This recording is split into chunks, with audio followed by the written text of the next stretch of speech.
Podcast semaine 3 du mois d'avril.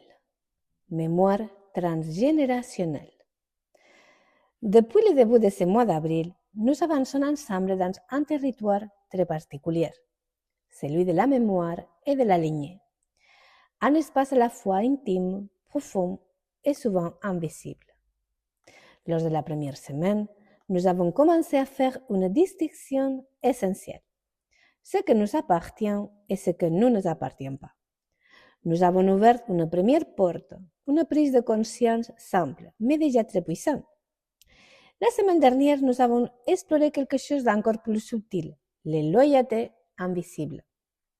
Ces liens silencieux, ces fidélités inconscientes que nous relient à notre système familial. Et peut-être que vous avez commencé à reconnaître certaines émotions récurrentes, certaines difficultés à vous positionner ou cette sensation de porter quelque chose, sans toujours savoir quoi. Et aujourd'hui, nous allons aller encore un peu plus loin. Parce que derrière cette loyauté, derrière ces ressentis, il y a une question plus profonde, une question presque vertigineuse. Et si certaines de ces empreintes ne commençaient pas avec vous? Et si ce que vous ressentez aujourd'hui était aussi le reflet d'une mémoire plus ancienne, une mémoire qui traverse les générations, qui s'inscrit dans le corps et qui continue parfois à s'exprimer à travers vous? C'est ce que l'on appelle la mémoire transgénérationnelle. Et dans cet épisode, nous allons explorer cela ensemble, avec clarté, avec nuance et surtout, sans vous enfermer dans une histoire, mais au contraire, pour vous redonner de l'espace et de la liberté intérieure. Parce que comprendre d'où cela vient, ce n'est pas rester tourné vers le passé, c'est se donner la possibilité de ne plus le répéter. Quand on parle de mémoire transgénérationnelle, il ne s'agit pas d'une idée abstraite ni d'un concept uniquement spirituel. C'est une réalité que l'on peut approcher à plusieurs niveaux. Scientifique, psychologique, symbolique et philosophique. La première chose importante à comprendre, c'est qu'une mémoire qui ne passe pas par les mots, c'est que cette mémoire n'est pas une mémoire consciente.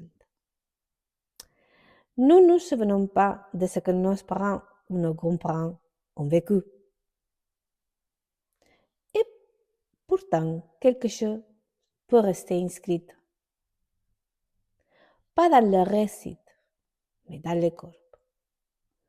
Sous forme de réactions émotionnelles, tensions internes, mécanismes de protection ou schémas répétitifs. C'est comme si le corps savait avant même que l'esprit comprend. Aujourd'hui, la science commence à mettre des mots sur cela, avec un domaine clé, l'épigénétique. L'épigénétique nous dit quelque chose de très simple et en même temps révolutionnaire. Nos gènes ne changent pas, mais leur expression, oui.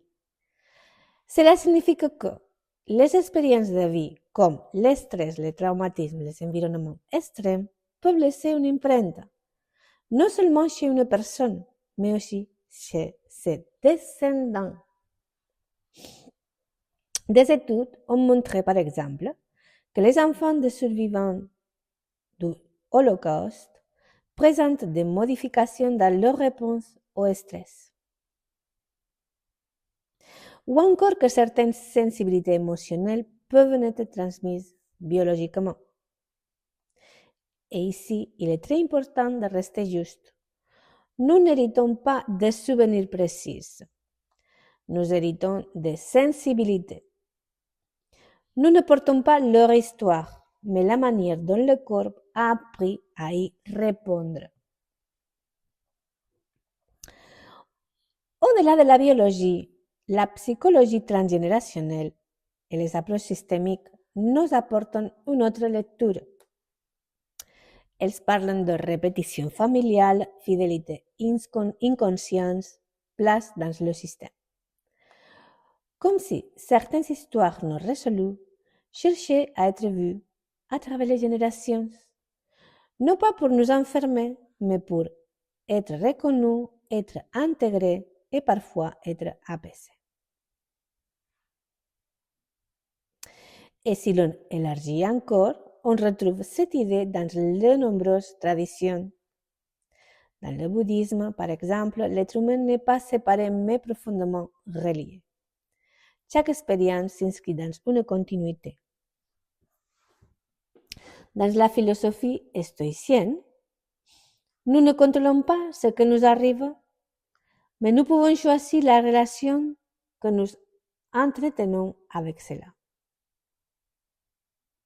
Et dans les traditions anciennes, l'individu est toujours relié à ses ancêtres, pas comme un poids, mais comme une continuité vivante. Et on va parler maintenant de cas cliniques et d'expériences. Premier cas, une peur sans origine apparente. Certaines personnes arrivent en consultation avec une peur très spécifique. Une peur de manquer, une peur de perdre, une peur de tout voir disparaître. Et pourtant, elles n'ont jamais vécu de manque réel, un cas souvent décrit dans la littérature clinique. Une femme ressentait une angoisse intense à l'idée de ne pas avoir assez. Esto que elle anticipait. Elle vivait dans une tension constante. En explorant son histoire familiale, on découvre une grand-mère ayant vécu la guerre, des périodes de famine, une peur réelle de mourir de faim. Et là, tout prend sens. Le corps n'a pas oublié, même si la personne, elle, n'a rien vécu directement. Cas 2. Une tristesse profonde et inexpliquée. Un autre cas fréquent, une tristesse de fond, présente depuis toujours, sans événement déclencheur clair. Dans certaines approches transgénérationnelles, on retrouve des histoires de deuil non fait, enfants perdus, secrets familiaux. Une patiente décrivait: j'ai toujours l'impression de porter une peine qui n'est pas vraiment la mienne. En retraçant la lignée, on découvre une sœur décédée avant sa naissance, dont on ne parlait jamais. Et parfois, le silence transmet autant que les mots. Cas 3. Expérience en régression. Et parfois, dans des états de conscience modifiés comme la relaxation profonde ou la régression, certaines images émergent. Je pense à un cas souvent partagé dans le récit thérapeutique. Une femme souffrait d'une peur irrationnelle de l'eau. Pas une simple appréhension, une panique incontrôlable. Lors d'une séance de régression, elle décrit spontanément une scène. Elle se voit dans une autre époque, proche d'une rivière, incapable de nager et ressent une noyade. Ce qui est intéressant ici, ce n'est pas de savoir si cette scène est réelle ou non, mais ce qu'elle produit. Après cette expérience, la peur diminue, le corps se relâche, quelque chose s'apaise. Comme si le système avait trouvé une forme de résolution. Cas 4. Sentiment de mission inachevé.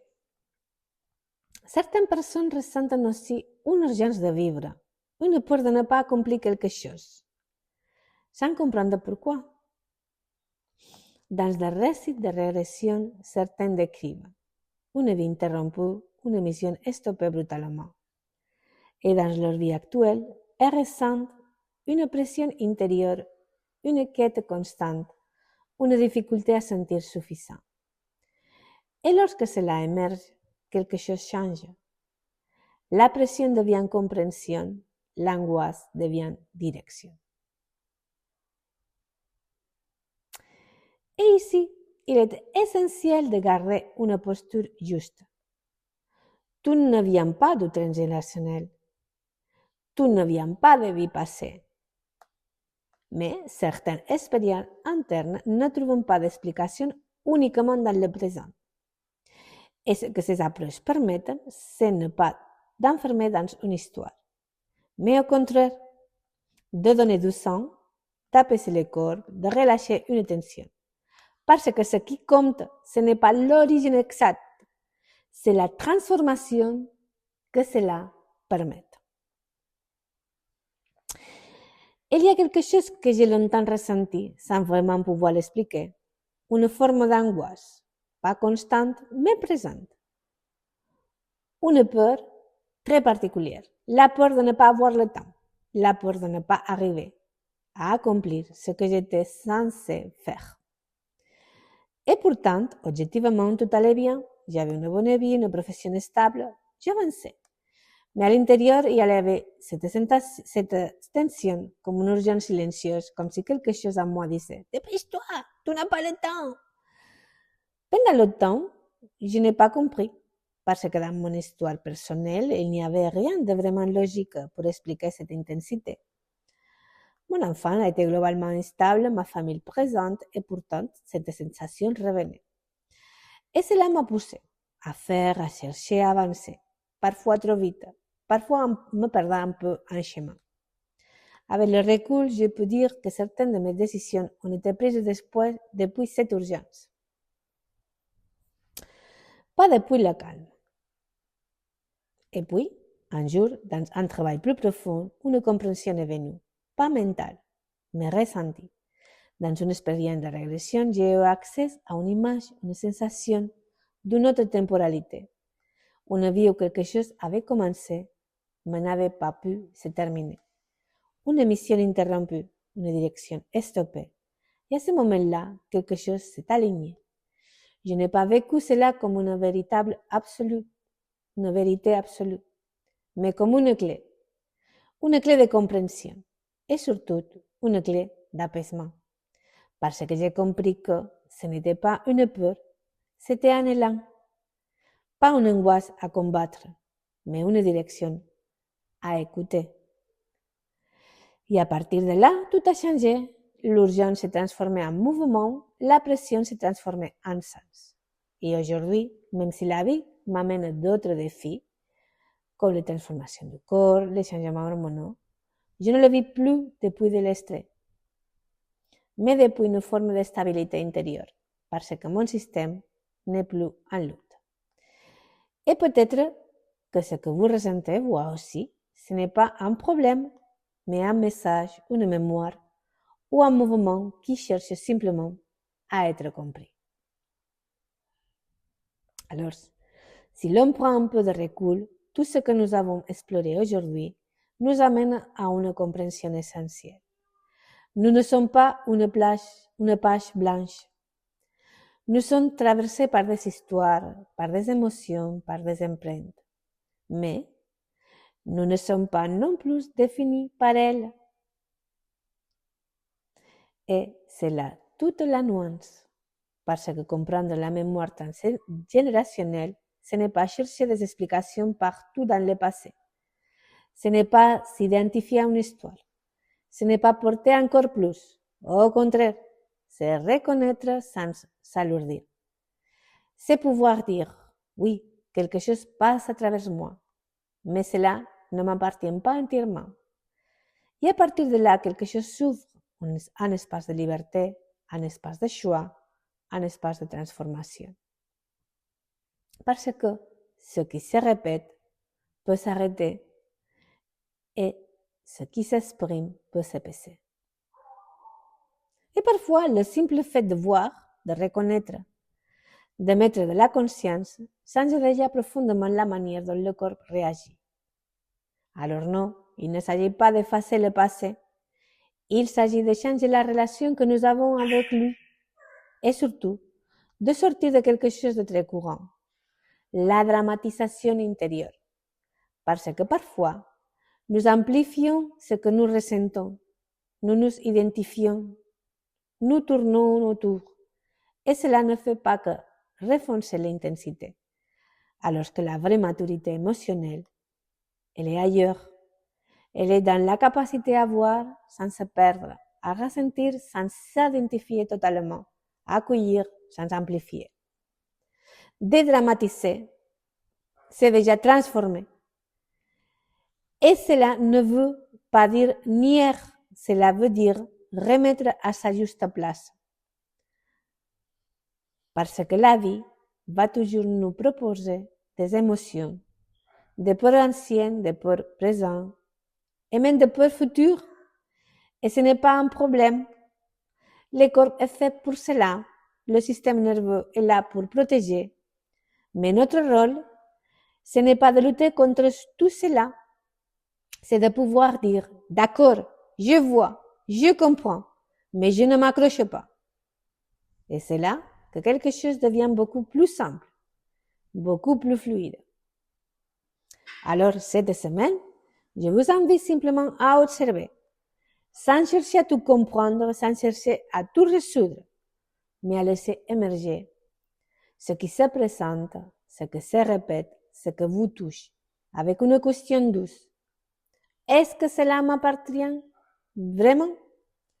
Et peut-être que dans cette simple question, il y a déjà le début d'une libération. Parce que comprendre, c'est une première étape. Mais dans le cercle neurosanté, nous allons plus loin. Nous passons par l'expérience, par le corps, par le ressenti. Et dans la séance de cette semaine, vous allez pouvoir rencontrer ce qui se transmet en vous.